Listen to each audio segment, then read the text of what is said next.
Banished from Earth Classic Game Room broadcasts from the intergalactic space arcade on its never-ending mission to review everything.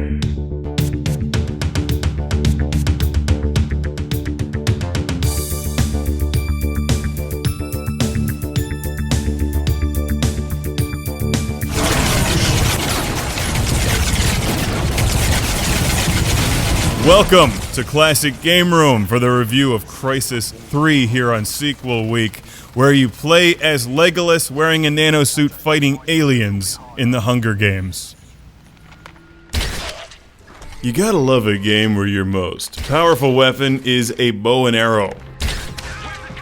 I think they should have gone one step further. Your most powerful weapon should be the back of your hand. In Pimp Slap 3, where Prophet just runs around going, "You owe me money!" No, that would actually be somewhat original. Crysis 3 is a pretty generic shooter for the most part, but it does have a lot of style and it's extremely cool because of it. Crysis has been around for a while now, and it's known for being an extremely good-looking game, and it is a good-looking game. In fact, it's a great-looking game. Except, most of it is hidden in shadows, and most of the time you'll be invisible. So you're like the Predator, except without that weird mouth that opens up in like 4 different ways. Welcome to New York. Version 2.0. So here's the story. It's the future, and New York has a lot of new green space or something, and this is apparently bad, and there's a bunch of aliens that need to be killed. There you go. Crysis 3 in a nutshell. That being said, if you like a good sci-fi first-person shooter, I would give this one a play. It doesn't disappoint, except in the parts where it disappoints.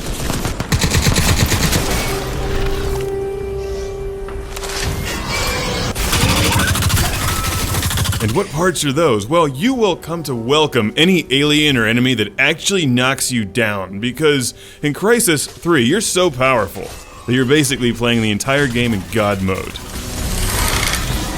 Like, you don't even need any of the guns. You can play this whole game with a bow and arrow. And then we have the obligatory dune buggy scene for no apparent reason.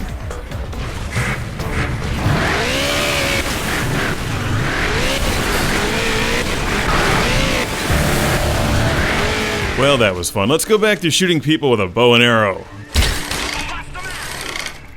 You know, in a way, Crysis 3 is more of a stealth game than a straight-up first-person shooter.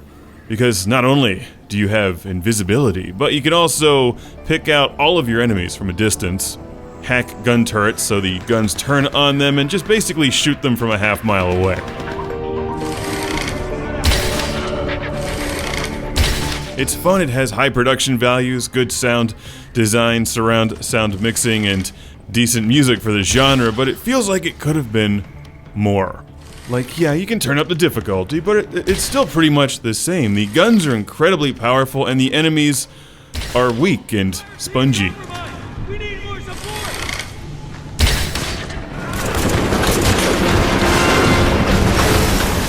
Yet I can't really slam the game because there's something incredibly gratifying about sneaking around invisible and just shooting everyone in the ass with a bow and arrow.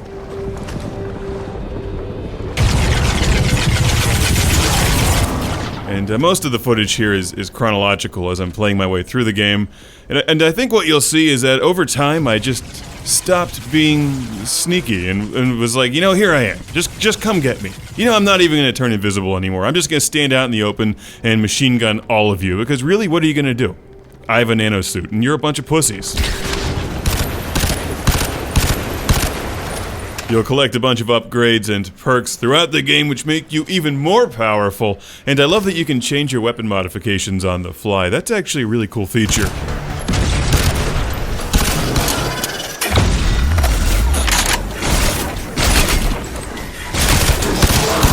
The guns are great, yet at no point will anything ever even come close to actually harming you, so... It's kinda like Resistance meets Predator. Wield the power of the nanosuit, claims the packaging. Maybe you should ditch the nanosuit and play in some jams. They offer far less protection, but greater style. Google that one if you have no idea what I'm talking about. So on that note, I do have a huge classic game room shout out and thank you to send to, I'll probably mispronounce your name, but Maximiliano, which, that's an awesome name. I'm gonna say that with reverb. Maximiliano from Buenos Aires, Argentina. Thank you, and thank you for the happy beer bubble guy, who's always happy. And you know, if you like a good sci-fi shooter, I think you'll be happy with this one too. It's good, but it would be better with that other thing I was talking about. Back to the curb!